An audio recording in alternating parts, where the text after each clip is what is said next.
pada saat dilahirkan beliau buang bayi tadi itu, beliau buang bayi tadi itu dan dikutip diambil oleh seseorang, tapi masih tetap sayang, sebab itu daripada darah dagingku, yang walaupun itu daripada perbuatan yang dilaknat oleh Allah Jalla wa'ala. Beliau secara terpaksa diperkosa atau juga dirogol. Itu ceritanya tentang perempuan menyamar menjadi laki-laki, menyamar menjadi perempuan. Itu kewajiban kita memberitahukan bahwasanya yang nampak kelihatan seperti perempuan itu adalah laki-laki 24 karat 200%. Jangan sampai terpedaya. Kenapa?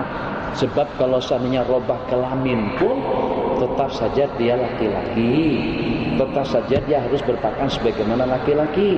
Tapi itulah tadi, tak nak jadi laki-laki, tak ada duit untuk bayar mahar, tak ada duit untuk bayar hantaran, tak nak berjanggut, tak nak ada misai. Perempuan tak ada misai, tak ada janggut, dilamar, dimanjakan, malam pertama diusung, didukung sama suaminya. Kalau kau jadi laki-laki terpaksa harus usung, terpaksa harus kendong. Mungkin itu pemikiran yang merusak orang tadi itu sehingga sampai nak jadi perempuan. Bagaimanapun kalau dia memiliki kehalusan dan kelembutan kulit perempuan sekalipun, tetap saja hukum tidak berubah, dia sebagai seorang laki-laki. Dan itu perbuatan yang dilaknat oleh Allah dan Rasulnya. Nabi kita bersabda, wal mutasyabihati minan nisa'i birrijal. Itu hanya sekedar tasyabuh wanita-wanita yang menyerupai perangai pakaian kaum laki-laki. Hanya menyerupai saja, macam mana kalau sampai berubah kelamin, berubah jenis limbah, bi Allah itu perbuatan yang tertutup.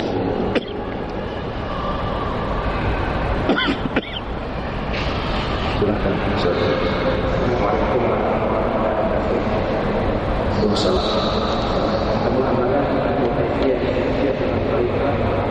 seperti suluh makan sayur pada waktu tertentu atau amalan dari Indonesia.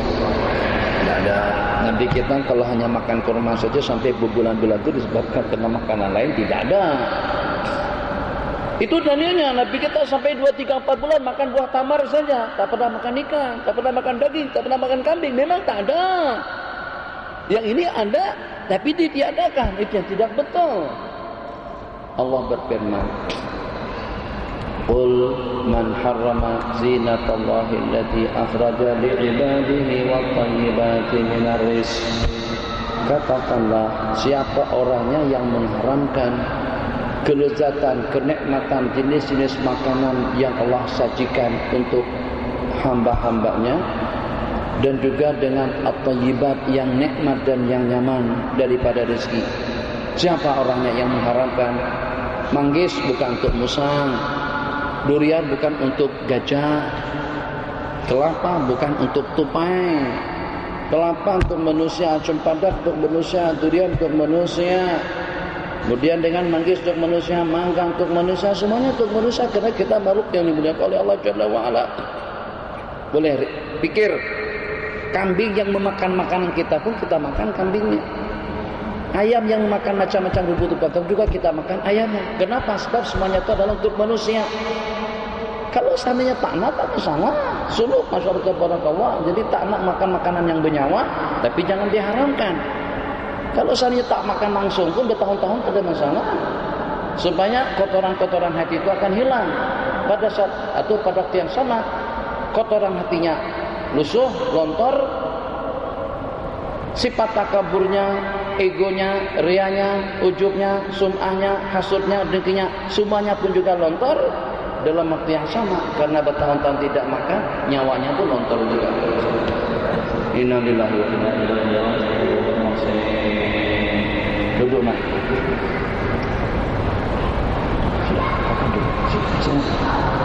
Seperti itu. Kalau tanya, tak ada masalah. Tapi jangan mengharamkan yang dihalalkan oleh Allah Jalla wa'ala. Suluk tidak mesti harus seperti itu.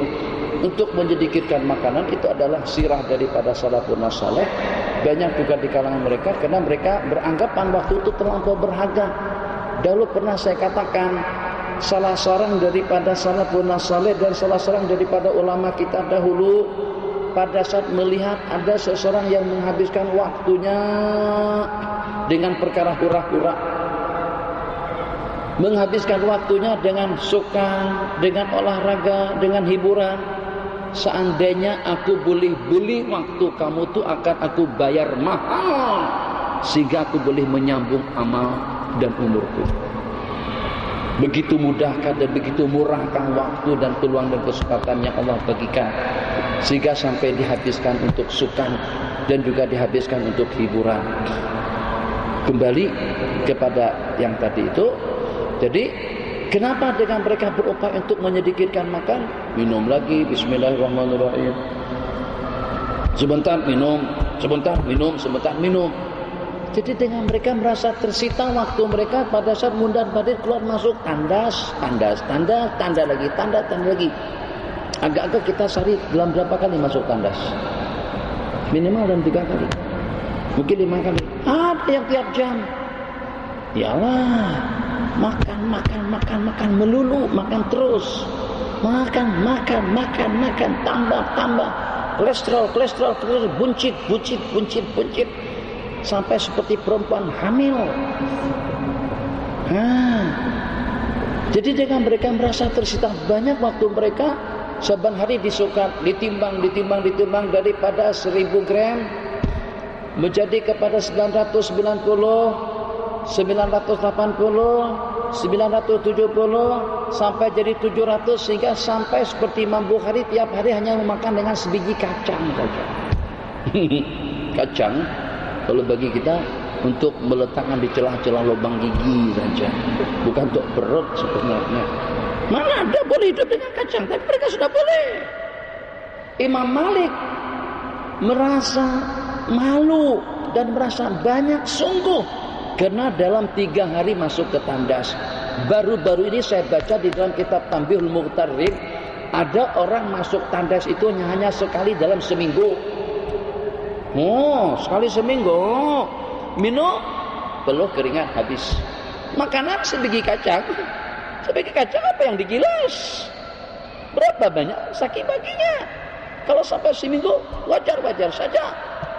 Tapi waktu mereka habiskan untuk ibadah, untuk agama, untuk mujahadah, untuk jihad, untuk kebaikan.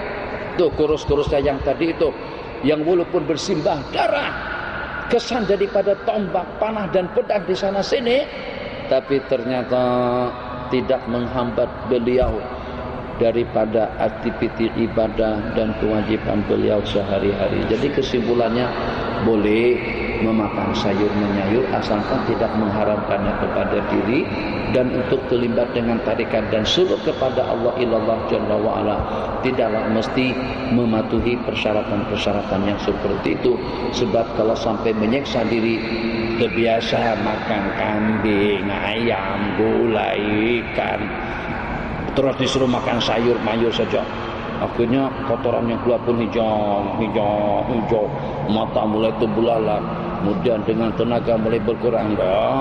Itu bukan suluk yang betul. Kalau sampai memudaratkan kepada kesehatan tidak boleh. Tapi kalau kesehatan masih tetap stabil, silahkan saja. Terakhir atau sebelum akhir 2 lagi, 1, 2, ada sudah 2 pertanyaan terakhir. Nah, jadi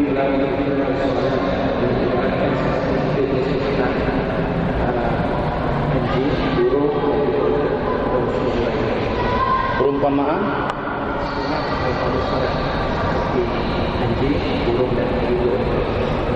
Allah, semuanya buat pertanyaan tapi susah. Itu kena berpikir panjang dulu. Ada perumpamaan orang sembahyang itu diperumpamakan dengan anjing, dengan ayam jantan, bukan burung, ayam jantan atau burung gagak atau burung elang, dan yang ketiga dengan unta. Jadi kalau dengan anjing itu pada masa sujud, yang sikunya dikebawahkan sampai tersentuh tempat sujud, itu namanya sujud anjing. Kalau dengan onta kalau pada masa duduk, dia dahulukan tangannya dulu, baru menyusul dengan kedua lutut.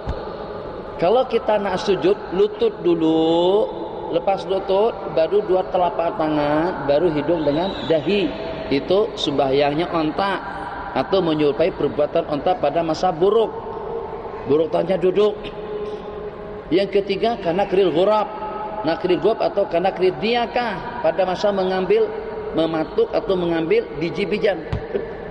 Itu yang sembahyang. Allahu Akbar, sami'allahu liman hamidah, Allahu Akbar, Allahu Akbar, Allahu Akbar, Allahu Akbar.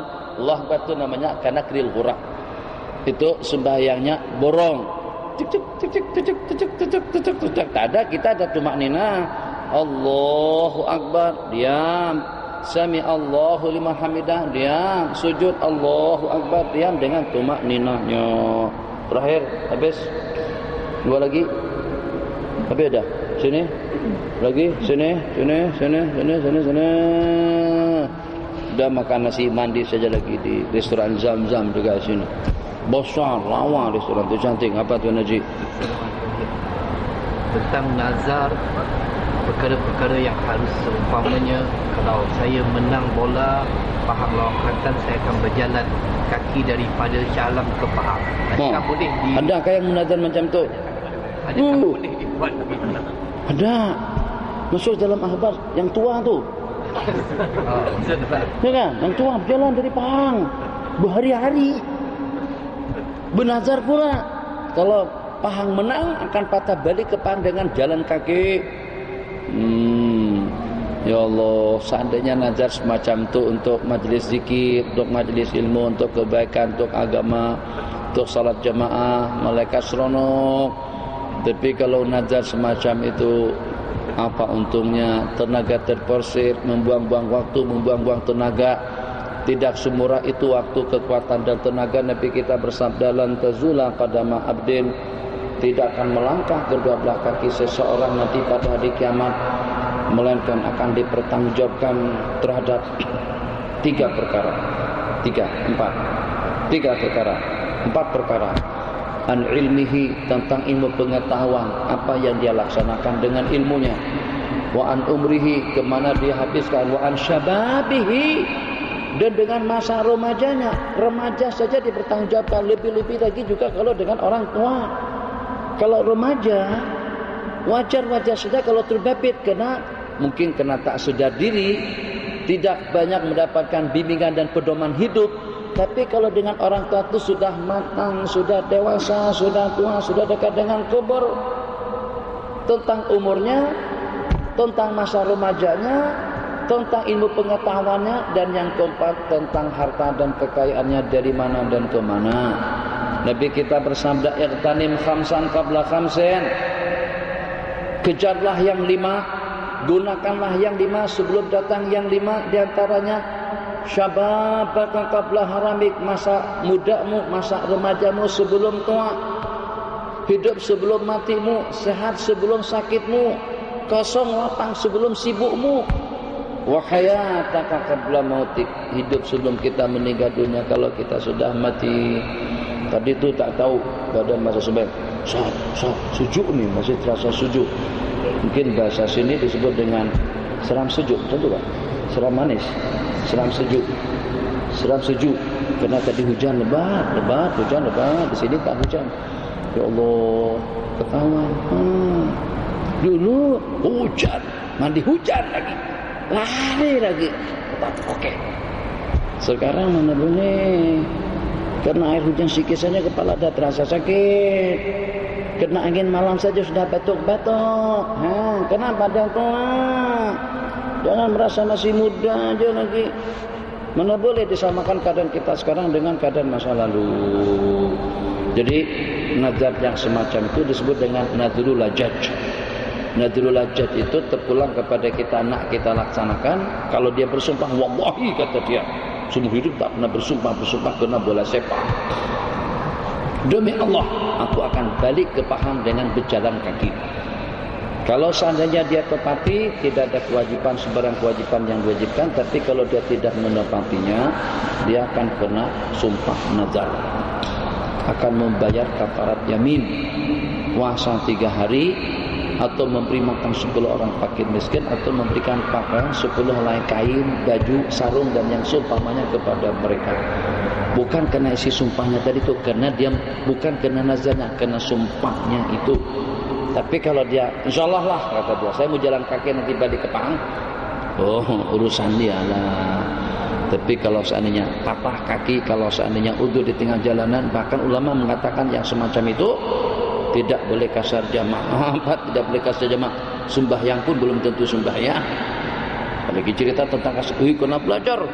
Orang yang tidak menentu halal 7 itu tidak boleh kasar jamaah. Orang yang tujuannya haram tidak boleh kasar jamaah. Apa kasar jamaah? Sembahyang pun tidak. Apa yang dimasalahkan? Nah, seperti itu. Hadza billahi taufiq. Sallallahu alaihi wasallam wa ala alihi wa sahbihi wasallam. Subhanakallah wa bihamdika asyhadu an la ilaha illa anta astaghfiruka wa atubu ilaik. Rabbana atina fid dunya hasanah wa fil akhirati hasanah wa qina adzabannar. Amin. Alhamdulillahirabbil alamin.